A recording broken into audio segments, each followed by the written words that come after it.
हमेशा तुम्हारे साथ रहूंगा मेरे सिम्बा। ছোট্ট একটা সিংহছানা বন্যায় তার মা বাবাকে হারিয়ে ফেলে। এই বিশাল পৃথিবীতে সে কোথায় খুঁজবে তার পরিবারকে? অজানা অচেনা এক জায়গায় ছোট্ট এই সিংহছানাটা কি বাঁচতে পারবে? আর যদি বাঁচতেও পারে তাহলে কি সে তার পরিবারকে খুঁজে পাবে? জানতে হলে চোখ রাখুন আমাদের সিনেমা গুরু চ্যানেলের পর্দায়। বলছিলাম সদ্য মুক্তিপ্রাপ্ত মুসাফা দ্য লায়ন কিং 2 মুভির কথা। मुफासा और सिम्बा नहीं रहे, अब मैं ही तुम्हारा महाराजा हूं। मैं हमेशा तुम्हारे साथ रहूंगा मेरे सिम्बा। ये तो शेर है। अरे तो शेर है, भाग भाग बुम्बे भाग, लाइफ के लग गए बुम्बे। হ্যালো বন্ধুরা, আমি সোহানুর রহমান। আমাদের সিনেমা গুরু চ্যানেলের নতুন আরো একটি ভিডিওতে আপনাকে স্বাগতম। মুভির শুরুতে দেখা যায় জঙ্গল বিশিষ্ট ঘেরা একটি রাজ্য। সেখানে অনেক প্রজাতির প্রাণী বসবাস করে। আর এই প্রাণীদের রাজ্যের রাজা সিম্বা নামের একটা সিংহ। সে সবার সামনে এসে জানায়, আজ আমার পরিবারের নতুন একটা সদস্য আসতে চলেছে। আপনারা সবাই অনাগত সন্তানের জন্য দোয়া করবেন, যেন সে সুস্থ সবলভাবে এই পৃথিবীতে পদার্পণ করতে পারে। এরপরই দেখা যায় সিম্বার বইয়ের প্রসাব বেদনা উঠে গেছে। এতে সে গিয়ে ছোট্ট একটা গুহায় শুয়ে পড়ে। এদিকে সিম্বা তার দুই বন্ধুকে বলে তার ছোট্ট বাচ্চাটার খেয়াল রাখতে। একজনের নাম টিমন আর অন্যজনের নাম পুম্বা। প্রথমে ওরা দুজন না করতে থাকলেও পরে রাজি হয়ে যায়। আর ওদেরকে কোপার কাছে রেখে সিম্বা তার বউ লালার কাছে চলে যায়। এদিকে ওরা দুজন কোপাকে বিভিন্ন গল্প শোনাতে থাকে। ঠিক তখনই মেঘ গর্জে ওঠে। এতে ওরা তিনজনই খুব ভয় পেয়ে যায়। কি করবে কিছুই বুঝে উঠতে পারছিল না। কিছুক্ষণ এভাবেই কেটে যায়। তারপর রাফিকি নামের একটা বানর আসে। সেখানে কোপা তো খুব করে আঙ্কেল রাফিকির কাছে একটা গল্প শুনতে চায়। আর কোনো উপায় না পেয়ে রাফিকিও গল্প বলতে রাজি হয়ে যায়। আজকে আমি তোমাদের দাদা মুফাসার গল্প বলবো, তার জীবনে ঘটে যাওয়া অ্যাডভেঞ্চারের কথা। এটা শুনে তো কোপা অধীর আগ্রহে দাদা মুফাসার অ্যাডভেঞ্চারের সম্পর্কে জানার জন্য আঙ্কেল রাফিকির কাছে এসে বসে পড়ে। তখন রাফিকি বলা শুরু করে। কাহিনীটা ফ্ল্যাশব্যাকে চলে যায়। তখন মুফাসা একদমই ছোট্ট বাচ্চা। একদিন বাবা মার সাথে ঘুরছিল। তখন ওর মা বলে, ওই যে সামনে আলো দেখা যাচ্ছে, ওটার পিছনে সুন্দর একটা জায়গা আছে। ওটা আমাদের এখানকার মতো মরুভূমি না। সেখানে যেদিকেই তাকাবে সেদিকে শুধু সবুজ আর সবুজ। ওই জায়গাটাকে আমরা মালেলে বলে ডাকি। আসলে আমরা সেখানে যাওয়ার উদ্দেশ্যে আগাচ্ছি। এই মালেলের বর্ণনা শুনে মুফাসার অনেক ইচ্ছা হচ্ছিল সে যেন এক্ষুনি চলে যায় সেখানে। কিন্তু বাবা মায়ের সাথে আস্তে আস্তে যেতে হবে মুফাসাকে। এভাবে মুফাসার দিন তার বাবা মায়ের সাথে খুব হাসি খুশি ভাবে কাটতে থাকে। এমনই একদিন সবাই মিলে ঘোরাঘুরি করছিল। ঠিক তখনই বৃষ্টি শুরু হয়ে যায়। অনেকদিন পর বৃষ্টি পেয়ে সবাই অনেক মজা মাস্তি করছিল। আসলে মরুভূমিতে বৃষ্টির পরিমাণ অনেক কম, এই জন্য ওদের আনন্দ যেন ধরছিলই না। খেলাধুলা করতে করতে মুফাসা একটা পুকুরের মতো জায়গায় চলে আসে। সেখানে খুব একটা পানি ছিল না। ওর সাথে অন্য প্রাণীরাও সেখানে মজা করছিল। হঠাৎই কিছু একটা শব্দ শুনতে পাওয়া যায়। পরে মুফাসা খেয়াল করে দেখে ওই খাল দিয়ে পানি আসা শুরু করেছে। প্রথমে আস্তে আস্তে পানি আসছিল, কিন্তু কিছুক্ষণের মধ্যেই পানির ঢল নামে। এতে মুফাসা অনেক ভয় পেয়ে যায় আর পারে আসার অনেক চেষ্টা করতে থাকে। অনেক চেষ্টা করে মুফাসা পারে আসতে পারছিল না। পানির এই স্রোতের মধ্যে ছোট্ট একটা বাচ্চা কিভাবে টিকতে পারে, যেখানে বড় বড় প্রাণী হাবুডুবু খেয়ে যাচ্ছিল। এই অবস্থা দেখে মুফাসার বাবা লাফ দেয় পানিতে ওকে বাঁচাতে। কিন্তু এতক্ষণে অনেক দেরি হয়ে গিয়েছিল আর সেখানে ঘূর্ণিপাকের মতো একটা অবস্থা তৈরি হয়ে গিয়েছিল। অনেকক্ষণ চেষ্টার পর বাবা মুফাসাকে ধরতে পারে। তারপর তাকে পাড়ের দিকে ছুঁড়ে মারে। মুফাসা পাড়ের কাছে গিয়েই পড়ে আর অল্প একটু গেলে পার পেয়ে যাবে। মা তাকে ধরার জন্য অনেক চেষ্টা করছিল, কিন্তু হঠাৎই এক হাতি এসে পাড়ে বাড়ি খায়। পুরো পাড়ি ভেঙে পড়ে যায় আর মুফাসা গিয়ে পড়ে খালের মধ্যে। পানির স্রোতের অবস্থা অনেক বাজে থাকায় মুফাসা কোনোভাবে থামতে পারছিল না। সেই খালের পানির সাথে ভেসে যায় মুফাসা, হারিয়ে ফেলে তার পরিবারকে। পরের দিন পানি যখন শান্ত হয় তখন মুফাসা বুঝতে পারে বাড়ি থেকে সে অনেক দূরে চলে এসেছে। তার বাবা মাকে সব জায়গায় খুঁজতে থাকে, কিন্তু কোথাও দেখতে পায় না। এক জলায়ের মধ্যে ছোট্ট একটা টুকরো কাঠ ধরে ভেসেছিল মুফাসা। ঠিক তখনই মুফাসার মতোই আরেকটি সিংহ সেখানে আসে। ওর নাম টাকা। তখন সে মুফাসাকে বলে, তাড়াতাড়ি ওখান থেকে উঠে আসো, না হলে কুমির খেয়ে ফেলবে তোমাকে। এটা শুনে মুফাসা তাড়াতাড়ি পাড়ের দিকে আসে, কিন্তু ওর একটু দেরি হয়ে গিয়েছিল। ততক্ষণে কয়েকটা কুমির সেখানে চলে আসে। যেই না কুমিরগুলো মুফাসার উপরে হামলা করতেই যাবে, তখনই টাকার মা এসে গর্জন করে ওদেরকে তাড়িয়ে দেয়। বেঁচে যায় মুফাসা। টাকা ওকে সাথে করে ওদের গ্রামে নিয়ে যেতে চায়, কিন্তু ওর মা কিছুতেই রাজি হয় না, কারণ ওদের গ্রামে বাইরের কাউকে ঢোকার অনুমতি নেই।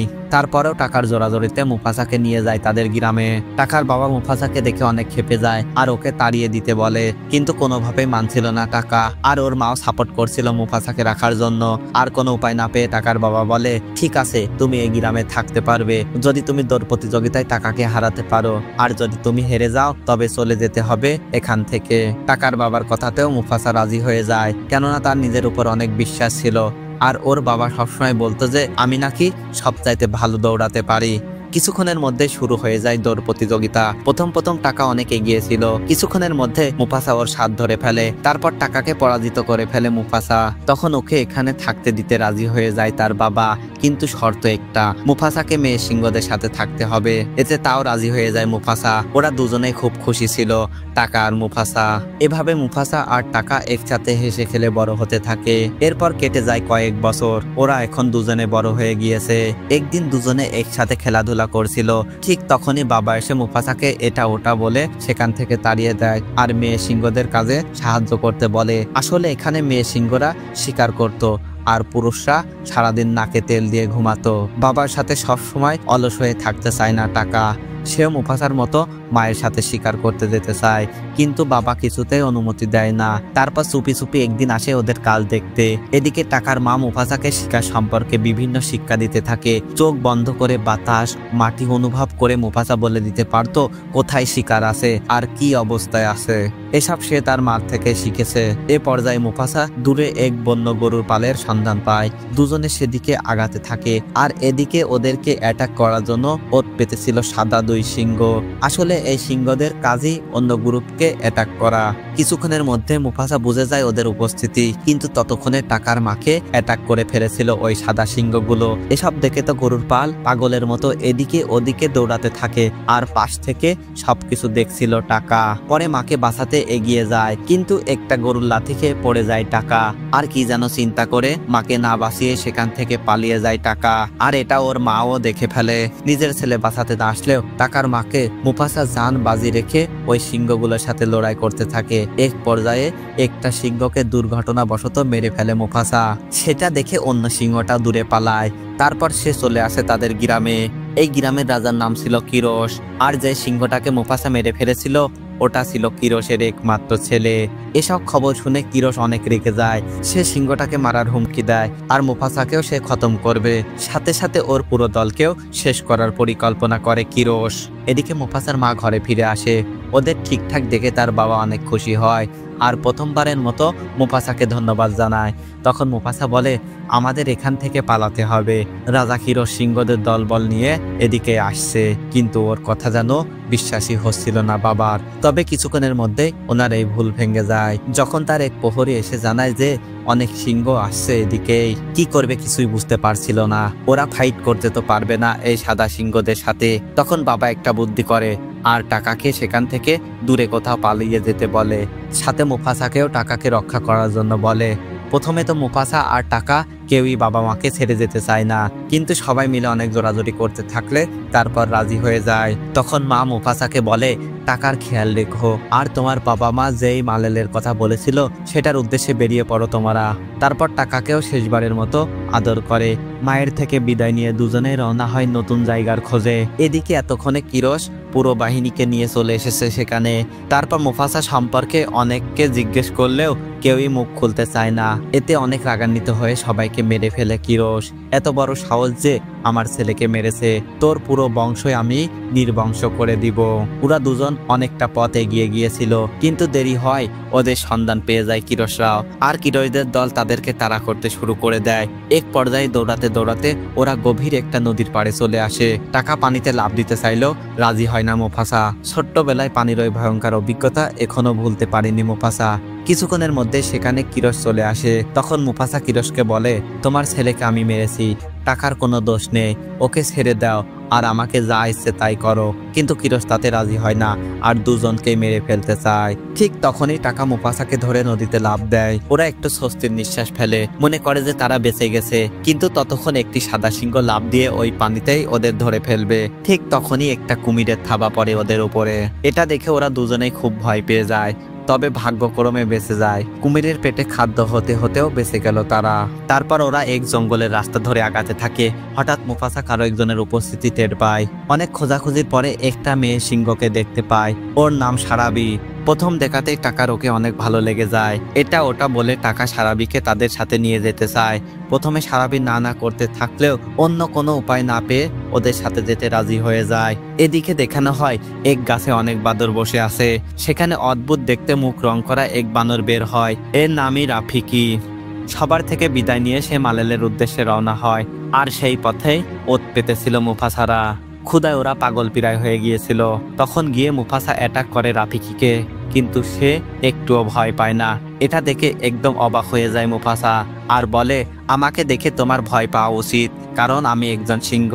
কিন্তু রাফিকি বলে, আমার কিসের ভয়, মৃত্যু থাকলে সেটাই হবে। আর আমি মালাতে যাচ্ছি, আমার ভাই সেখানে আমার জন্য অপেক্ষা করছে। আর প্রতিদিন আমি সেই জায়গাটা স্বপ্নে দেখি। আমাকে মেরে ফেললে তোমরা কখনো সেই জায়গাটা খুঁজে পাবে না। এটা শুনে মুফাসা রাফিকে মারে না। প্রথমে সারাবি একটা বানরকে ফলো করতে ইতস্তত করছিল, কিন্তু অন্য কোনো উপায় না থাকায় সে যেতে শুরু করে। আস্তে আস্তে যত সময় যাচ্ছে ততই সারাবির প্রতি টাকার আকর্ষণ বেড়ে যাচ্ছে। কিন্তু কিভাবে বলবে তাকে? টাকা তখন মুসাফার সাথে ব্যাপারটা শেয়ার করে। এতে মুফাসা কয়েকটি বুদ্ধি শিখিয়ে দেয় টাকাকে। তো মুফাসার কথা মতো টাকা গিয়ে সারাবির সাথে সাজিয়ে গুছিয়ে কথা বলে। কিন্তু কেন জানে সারাবির আকর্ষণ মুফাসার প্রতি। এদিকে এখনো কিরয়দের বাহিনী ওদের পিছু ছাড়েনি, কিন্তু ওরা এতক্ষণে জেনে গিয়েছিল যে মুসাফাদের সাথে আর একটা মেয়ে সিংহ আছে। হাঁটতে হাঁটতে ওরা নদীর পাড়ে চলে আসে। রাস্তা পার হবে, কিন্তু সেদিক দিয়ে হাজারো হাতি পার হচ্ছিল, তো ওরা কেউ পার হতে পারছিল না। এদিকে নদীর ওপারে কিরসটাও চলে এসেছে। তারপর হাতিগুলো একে একে পার হয়ে ওদের কাছে চলে আসছিল, অ্যাটাক করতে যাবে। ঠিক তখনই সারাবি একটা মৌমাছির চাক ভেঙে দেয় হাতির উপর। এটাতে হাতিগুলো সব পাগলা হয়ে এদিক ওদিক ছুটতে শুরু করে দেয়, আর কিরসদের রাস্তা ভেঙে চলে যায়। কিন্তু ঝামেলায় পড়ে যায় সারাবি। এক হাতির পায়ের ধাক্কায় অজ্ঞান হয়ে যায় সারাবি। ঠিক তখনই অনেক কষ্ট করে ওকে বাঁচায় মুফাসা। জ্ঞান ফিরলে মুফাসা বলে, তোমাকে টাকা বাঁচিয়েছে। মুফাসা এমনটা করেছিল কারণ এটা শুনে যেন টাকার প্রতি সারাবির একটু হলেও দুর্বলতা আসে। আসলে মুফাসার কাছে টাকা অনেক গুরুত্বপূর্ণ ছিল। সে ওকে নিজের ভাইয়ের মতোই মনে করত। ওরা যেতে যেতে বরফের দেশে চলে আসে, কিন্তু এখানে এসে একটা ঝামেলায় পড়ে যায়। বরফের উপরে পায়ের চিহ্ন হচ্ছিল খুব ভালোভাবে, তো এটা ধরেই খুব সহজে কিরসটা ওদের ফলো করতে পারবে। মুফাসা তখন সেসব পায়ের চিহ্ন মুছতে বলে ওদের সাথে থাকা পাখিটাকে। সাথে সাথে পাখিটা সেসব চিহ্ন মুছে দেয়। এতে রাস্তা হারা হয়ে যায় কিশোরদের দলবল। ঠিক একদিন সারাবি বুঝে যায় যে সেদিন তাকে আসলে মুসাফা বাঁচিয়েছিল, আর টাকা যা কিছু বলতো সবকিছু মুফাসায় শিখিয়ে দিত। এতে মুফাসাকে ভালোবেসে ফেলে সারাবি। কিন্তু মুফাসা বারবার টাকার কথা বলে, টাকা তোমাকে অনেক ভালোবাসে এবং ভবিষ্যতে তোমাকে অনেক সুখী রাখবে। আর সে রয়্যাল ব্লাডের, আর আমি আছি শুধু ওকে প্রোটেক্ট করার জন্য। কিন্তু কোনো কিছুই কেয়ার করে না সারাবি। অনেক জোরাজোরিতে মুফাসা স্বীকার করে নেয়। ওদের মধ্যে প্রেমও হয়ে যায়। আর ওদিকে দূর থেকে সবকিছু দেখে ফেলে টাকা। সে অনেক কষ্ট পেয়ে যায়। টাকা তাদেরকে দেখে আর ভাবে মুফাসা তাকে ধোকা দিচ্ছে।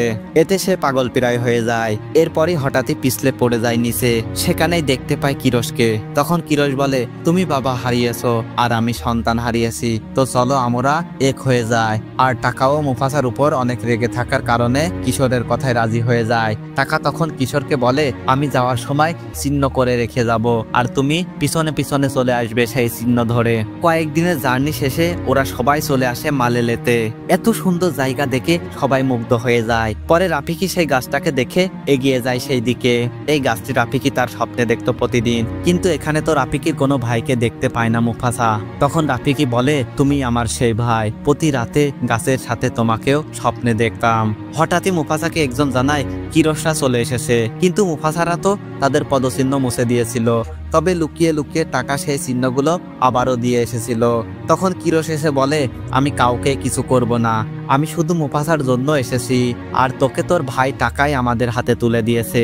এটা শুনে মুফাসার মনে অনেক কষ্ট লাগে। তারপর কি যেন মনে করে সবার সামনে ভাষণ দেয়া শুরু করে দেয় মুফাসা। সে বলে, আমাদের সবার একসাথে লড়াই করা উচিত। আজকে ওরা আমাকে মারতে এসেছে, কালকে যে তোমাদেরকে মারতে আসবে না তার কোনো গ্যারান্টি আছে? তো প্লিজ সবাই আমাকে একটু সাহায্য করো। আমরা সবাই মিলে ওদেরকে প্রতিহত করি। মুফাসার এই কথায় কাজ হয়ে যায়। সবাই মিলে সাদা সিংহদের বিপক্ষে লড়াই করা শুরু করে দেয়।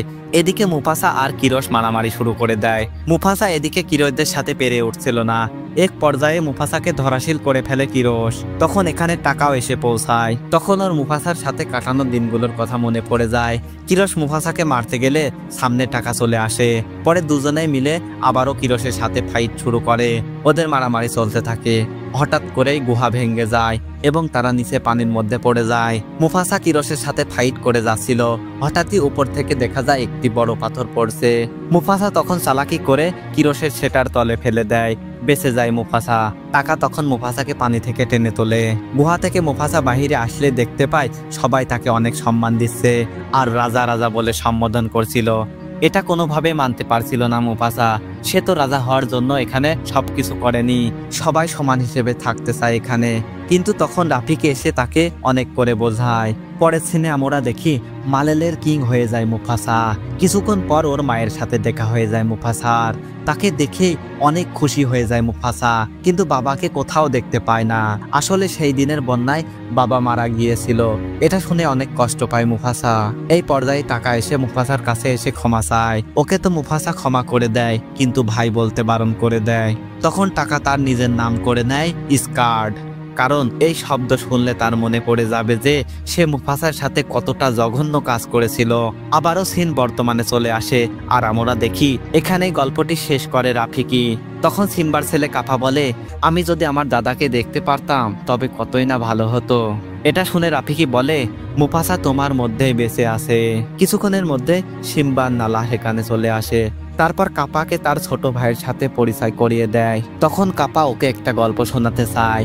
আর এরই মধ্যে দিয়ে মুভিটা এখানে শেষ হয়ে যায়। হ্যালো বন্ধুরা, ভিডিওটি কেমন লাগলো? ভিডিওটি যদি ভালো লেগে থাকে আমাদের চ্যানেলটি সাবস্ক্রাইব করে আমাদের সাথেই থাকুন। আপনার যে কোনো মতামত পাঠিয়ে দিন আমাদের কমেন্ট বক্সে। দেখা হবে পরবর্তীতে কোনো একটি নতুন ভিডিওতে। ভালো থাকবেন, সুস্থ থাকবেন। আল্লাহ হাফেজ।